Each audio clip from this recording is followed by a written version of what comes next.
बिना किसी अनडिज़ायरेबल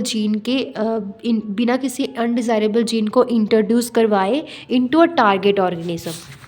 पहला जो रिकॉम्बिनेंट डीएनए है वो कंस्ट्रक्टेड किया गया था बाय स्टैनले कोहन और हर्बर्ट वायर इन 1972। इन्होंने क्या किया, डीएनए को प्लाज्मिड से डीएनए को क्या किया, कट किया, प्लाज्मिड डीएनए को कट किया किसमें, पीसेस में, और कैरिंग प्लाज्मिड डीएनए को कट किया पीसीस में, जिसपे एक एंटीबायोटिक रेजिस्टेंट जीन जो है वो कैरी था।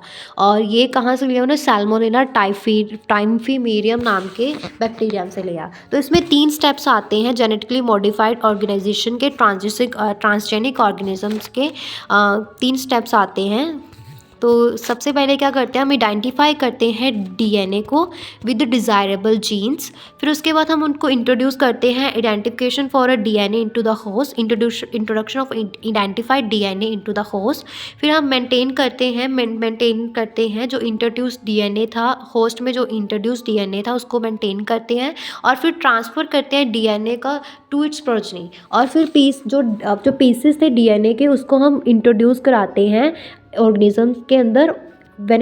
जब उसको इंट्रोड्यूस करवाया जाता है ऑर्गेनिज्म के अंदर, तो उसके अंदर मतलब मल्टीप्लाई करने की एबिलिटी नहीं होती है, बट वो क्या करता है, मल्टीप्लाई करने की एबिलिटी नहीं होती है, बट वो मल्टीप्लाई तभी कर सकता है जब उसको इंटीग्रेटेड कराया जाता है genetic material of the recipient organism. मतलब कि जब हम उसके अंदर फॉरेन जो पीस ऑफ डीएनए था वो क्या हो जाता है, वो अब उस फॉरेन जो डीएनए का पीस था वो पार्ट जो है रिसिपेंट क्रोमोसोम बन जाता है, और उसके अंदर एबिलिटी होती है रेप्लिकेट करने की। क्रोमोसोम के अंदर इन क्रोमोसोम स्पेसिफिक डीएनए सीक्वेंस होता है जिसको हम ओरिजिन ऑफ रेप्लिकेशन बोलते हैं, जो डीएनए की रेप्लिकेशन में को शुरू करने में क्या होता है, रिस्पॉन्सिबल होता है। तो जो भी फॉरेन डीएनए था वो लिंक होता है ओरिजिन ऑफ रेप्लिकेशन के साथ, और फिर वो रेप्लिकेट करता है अपने आप ही होस्ट ऑर्गेनिज्म में, अपने आप ही वो क्या करता है, रेप्लिकेट करता है। इसको हम क्लोनिंग बोलते हैं।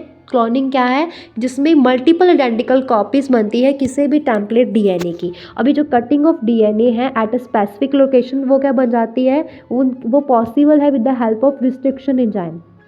Cutting of DNA at a specific location became possible with the help of restriction enzyme.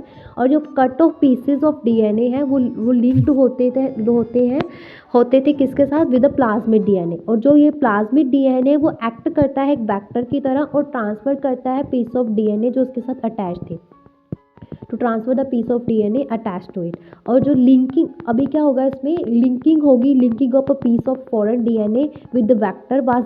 ये कैसे होगी लिंकिंग जो है फॉरेन डीएनए की वेक्टर के साथ कैसे होती है, एक एंजाइम होता है जिसको डीएनए लिगेस बोलते हैं, उसकी वजह से लिंकिंग होती है, जो एक्ट करता है किसके ऊपर, डीएनए मॉलिक्यूल के ऊपर, फिर उसके एंड को जो है ज्वाइन कर देता है, और फिर एक नया कॉम्बिनेशन बनता है सर्कुलर ऑटोनॉमसली रेप्लिकेटिंग डीएनए का, जो विट्रो में बनते हैं, और इसको हम रिकॉम्बिनेंट डीएनए भी बोलते हैं। तो यहाँ पे हमारा first pen topic with intro finish होता है।